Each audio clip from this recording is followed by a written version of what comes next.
Alright, let's get into the characteristics of a demon. Of course, this is my Christian, tradition, my Christian views of it all. Demons are like angels and are spiritual, immutable, and immortal. Demons are not omniscient, but each one has specific knowledge. Okay, I've spoke about this sometimes on only one subject, sometimes on many. Their power is limited. I've spoken about that because that's what God allows. There are rules on the other side that they have to abide by. Don't ask me what happens to them. Maybe God destroys them if they go against the rule. I don't know. So they are not omnipotent. There has been no references has been made, so it is yet unclear if they can be at different places at the same time. But according to tradition, the medieval witches' Sabbath, two conclusions can be reached: either the devil, which I'm saying the demons, can be in different places at the same time, or he sends his workers. Okay. What they do is they send the missions of the demon is to induce human sin. Okay, often by testing their faith with God. Christian tradition holds that temptation comes from three sources: the world, the flesh, and the devil himself. And as I said, there are leaders, It is also believed that demons torment people during their life, like the case of Job, through the possession, causing disgrace, or simply showing themselves before persons to frighten them, or provoking visions that could induce people to sin or to be afraid, simply. They are also believed to try to make people abandon their faith, to commit heresy, apostasy, remain, or turn themselves into another religion. I don't want to refer to one sect. Okay, you have the pagans, you have the Wicca, you have all the other ones.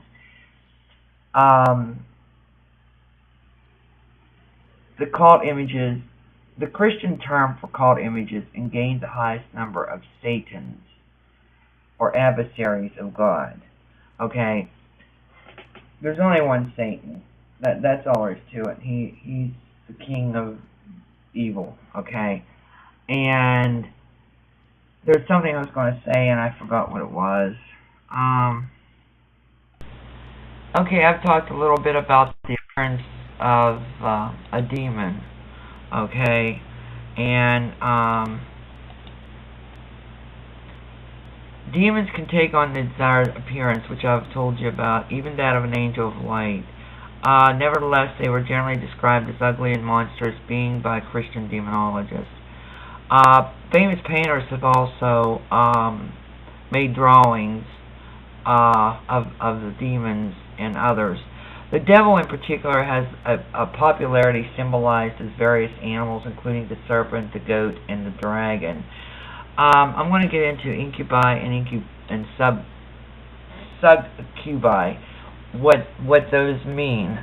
Okay, now from my study, I'm going to get into this, but my study has my research, and this sounds kind of really strange, but anyone who has pointy ears like Spock, okay, usually they end up in jail. They're murderers. They create every sin that could possibly. I've mentioned this to different people, plus Jim, because I'll point out to him the bad seed, okay? And an incubi, I'll get into that here in a few minutes. An incubus is a demon male, and supposed to lie upon sleepers, especially women, in order to have sexual intercourse with them. According to the number of mythological and legendary traditions, its female counterpart is a succubus. Okay, an incubus may pursue sexual relations with a woman in order to father a child, as in the legend of Merlin. Okay, and some sources indicate that it may be identified by its unnaturally cold penis. However, we'll get into that one a little bit later. Okay,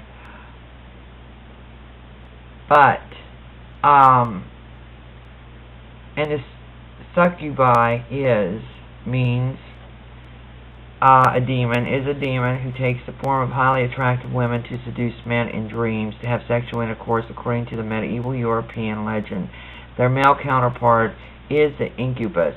They draw energy from the men to sustain themselves, often until the point of exhaustion or death of the victim.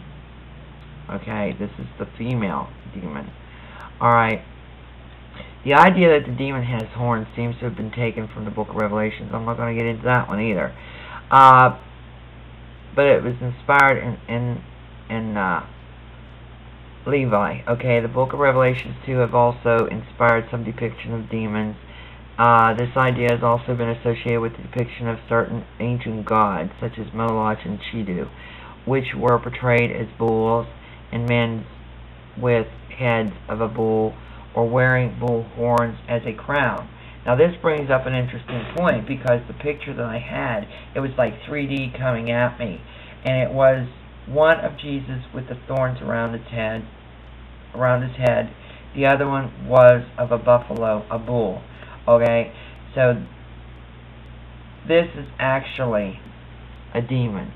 Okay, these are what I would depict as a demon because of the symbolism of the 3D images coming at me from that picture that I put up on YouTube. Concerning the weight of the demons, since 17th century people affirmed that they were heavier than common humans because they're solid masses. Okay, and about the color of the demon skin, since early times it was associated with black. Of course, that's the negativity. White means positive. Okay, so that is another sign there.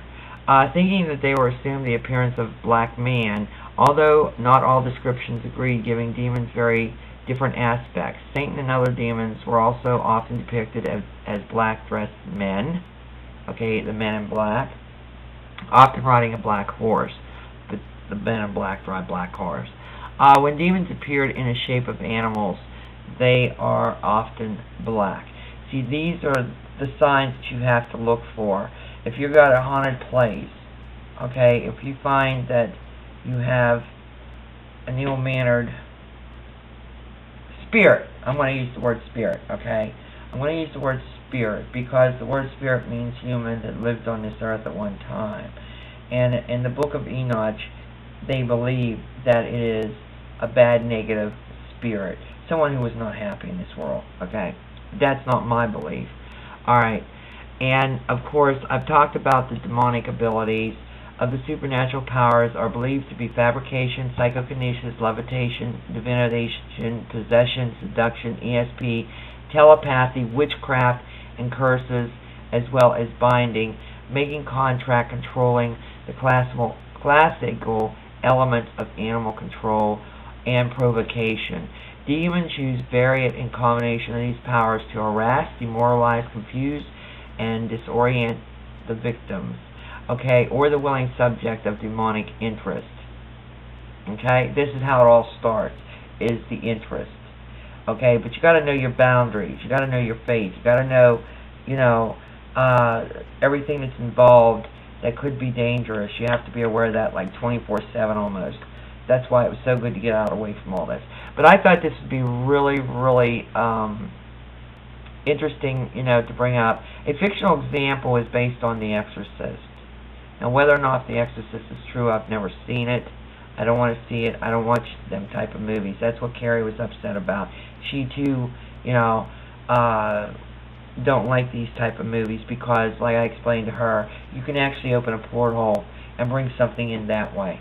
Not because you're watching the movie, because you're actually intrigued with the movie and sitting there focused on the movie. Okay? Does that make any sense to anybody? Alright, this is Try 76 on Video 2.